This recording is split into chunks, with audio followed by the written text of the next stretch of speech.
All right, so today's main goal is to get through chain rules. It's your bread and butter. For those who didn't really learn it last year, I would highly recommend this should be one of your key skills. It is your bread and butter. So they usually assume that you know your power rule. It's your chain rule that you need to get familiar with. So 9E and then including every exercise up to 9I essentially just means you need to know all of these rules. Oh, what's going on? Whoops. Oh, what's happened there? Give me a second. You need to know all of these rules. You need to know the derivative of exponential, log, sine, cos, tan. Then power rule, which means any power function. Chain rule. Product rule. And then quotient rule.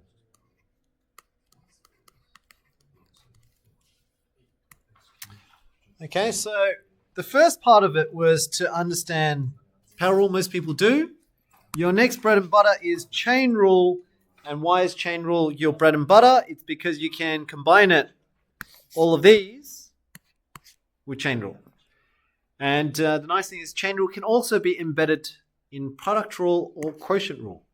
So like I said previously, it was just chain rule. I think it was from 2010 to maybe 2013 or 14. Then students got really good at it. So then in the later years, I noticed that they did product rule, then they switched with quotient. Now they're mixing between these three. Okay, and often you'll find a quotient rule with a chain rule. Sometimes there is a double chain rule. So that's where the techniques may be important. If you're not very strict with your algebra, you may make mistakes. But otherwise, it is almost assumed that you can do this problem, for example, in one step. Okay, so using chain rule, you should be able to do that just like a power rule where you're sort of deriving inside, then derive outside. That's usually how it's taught. Back then it wasn't. So that's the 2011 version.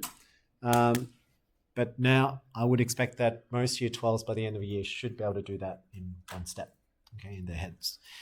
Then later on, that's why they do product rules with double chain rule. So you might have to do a chain rule in one and chain rule in another. So that's when the skills may matter, just knowing how to do that. Otherwise, yeah, the skill that I want you to take away from the year 11 course was to make sure that you can do it in one step.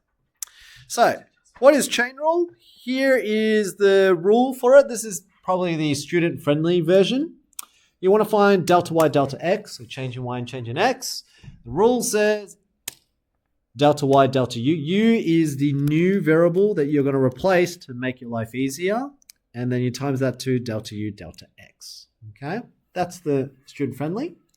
The one over here is the examiner's one. So you'll get that in the formula sheet at the end of year in your exam sheet.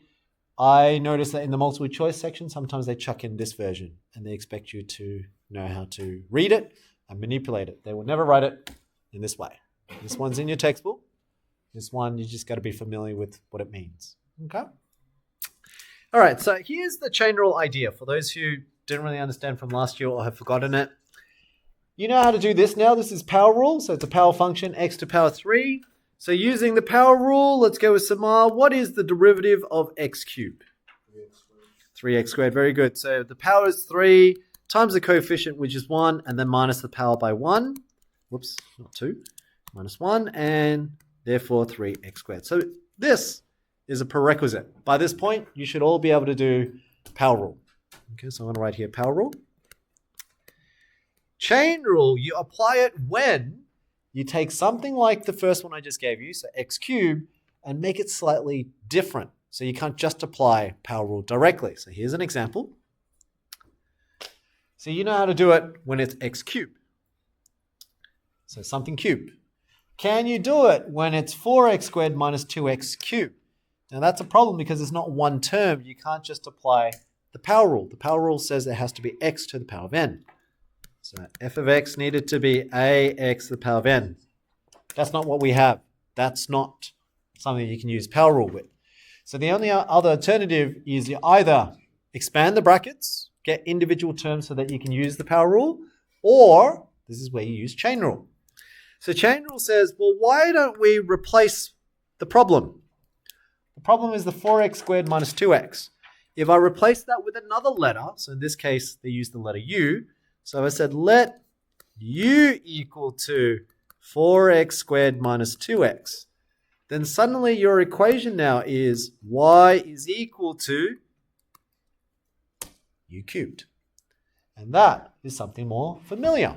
See, that's now we can use the power rule. We can say, yep, derivative is delta y, but not delta x anymore. In this case, is delta u. Very good. So this is delta y, delta u, which you can see it's part of your rule. Delta u, delta x there. So you're finding the derivative with respect to that new letter that you just made up. So yes, that should give you 3u squared, just like you did in the first step. But remember, u was made up. So that's where the chain rule says, well, then let's find what delta y, delta u is. Because you found delta u, delta x, which is 3u squared. Well, conveniently, here's your u and x. That's the link. There's the change in x versus the change in u. So that's why we need to also find the derivative, delta u, delta x. And conveniently, these two are separate terms that you can use power rule. And that's what I'm saying. Not all problems like that in the exam is going to end up being direct like this one, where you might actually have to do another chain rule here. Okay, and that's why that's called a double chain rule. Yeah. So here, fortunately, we can just derive it. So derive 4x squared. That gives you 8x minus 2. Okay, and then according to the chain rule, put them both together. If you put them both together, you should now get, what's that? Delta y, delta x is equal to 3u squared times 8x minus 2. But since u was a made-up variable, which is 4x squared minus 2x, then you can write it as 3 bracket 4x squared minus 2x squared. So I just replaced the u times with 8x minus 2. Now that's a very rough answer, but that is a correct answer. Why did I say rough? Because in the examiner's reports, usually the final answer, they like it most factorized. So here I can already see you can factorize a factor of 2x inside, bring it out. And I can also see you can still factorize another factor of 2 here. So usually the ending answer in exam 1, if this was a question 1, say it's 1 or 2 marks, I would prefer that you guys write your final answer factorized. But if you're more likely to make a mistake in that factorization, then leave it here and just see how they do. Okay, because it might mean towards the end of the year, if they do happen to try to get marked somewhere, they might pull a mark from there. But if you simplify it to the simplest form, they can't deduct you. The mistake that students can do here is that they'll try to take out the factor of 2x. And what's that? That's 2x, and that becomes 2x minus 1. Be careful, because that's a square there. It's not just 2x times 3. It's actually 2x all squared. And that's where the error is. And that's why I'm saying if you're not strong with your factorizing in your algebra, maybe not take that extra step and just gamble it and see if you get the mark or not. Otherwise, ideally, your algebra is strong enough that you can actually factorize further. Then this is okay. So 4x minus 1. Okay? And if you simplify all of that, your final answer should then be, what's that? 3 times 2, 6. And then times that, that's times 4x squared times 2x minus 1 squared times 4x minus 1. So really, you could even simplify that further and write it as 24x squared, 2x minus 1 squared, 4x minus 1. Okay? But like I said, if somewhere along there, if you're going to more likely make a mistake, then just leave it. Yeah? But this is probably why the examiner might take that extra step as a mark. If most students, the strong students, are getting it right and they're doing it this way, they might then penalize you if you left your answer there. Okay? But it's better to get the right answer rather than try to work to the answer and get it wrong. If you get it wrong, you get the wrong. Okay? They'll take a mark off if it's wrong along the way. Okay? All right, team. That's the only part of it. But what was the point of chain rule? Chain rule was pretty much like power rule, but making your life a bit easier. Now, whatever this is a power function inside the cubic. So you notice that it's a composite function. This is a power function. So it's a power function within a power function. It doesn't have to be. So in the exam, they can chuck in a sine function within a power function. They can chuck a power function within a log function. And that's what I meant by that is your bread and butter. You have to be able to do chain rule, and then you have to know from F to I the different rules and then apply it. Yeah? And then within those now, you can do a product rule, and then you might have to do a double chain rule.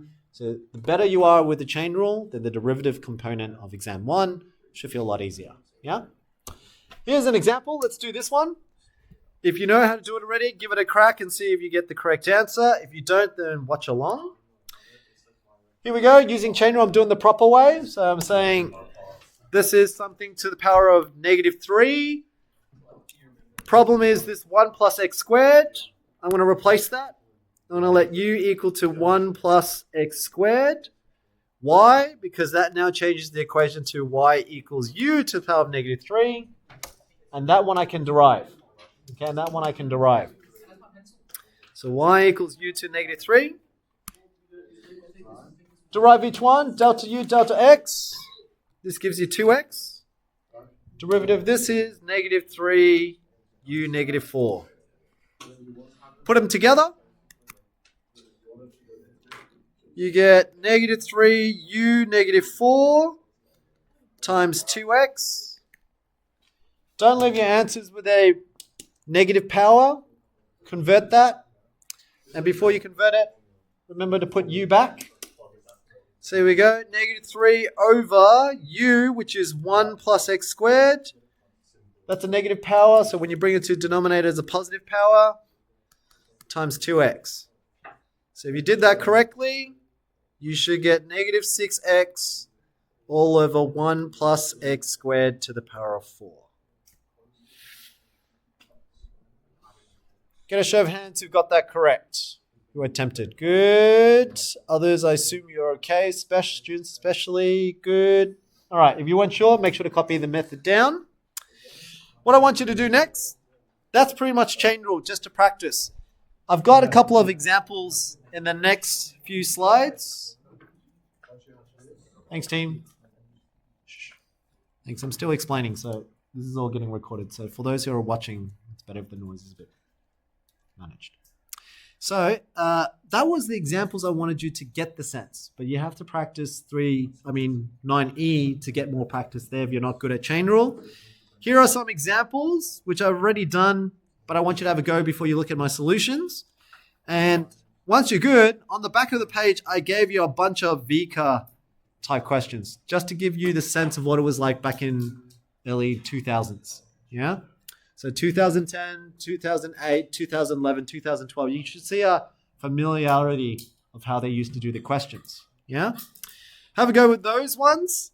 And if you're confident, you can then try 9F to 9I. There's chain rule, but with the other functions there. Okay. So the table's there for you to know the rules. E of x derivative is e of x. Log e, derivative is 1 on e. Derivative of sine is cos. Derivative of cos is negative sine. And then derivative of tan is the second squared. Okay, and the second is 1 on cos. So that one will work on the next lesson and 9D as well. But for now, I want you to practice your chain rule. You should be able to do these questions once you're a bit more confident from 9E. But have a go with these two before you look at my solutions. Okay? Chain rule is your bread and butter. Let me know if you're having troubles with it. We'll work together.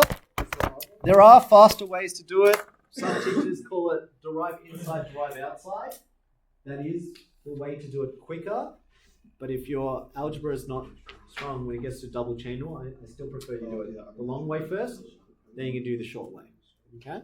So short way is literally deriving the inside first before you derive the outside. For those who've never heard of that before, this is called inside. So I'm going to draw it. What you're letting equal to u, that's called the inside. And then the outside is just the power that you are observing. Okay, so in terms of composite functions, the function that's within, that's the inside. The outside function is the ones like f of g, then g is the inside, f is the outside. So you can see the composite function, and you know which one's inside and outside. Some people say derive the inside, so just do the inside first, and then times it with the derivative of the outside, ignoring what's inside. That's quicker. All right, team. But chain rule, that's it for today. Chain rules feels like there's a lot of exercise there, but it's one skill. Take your time to learn it. 9F to 9I mixes the skills together.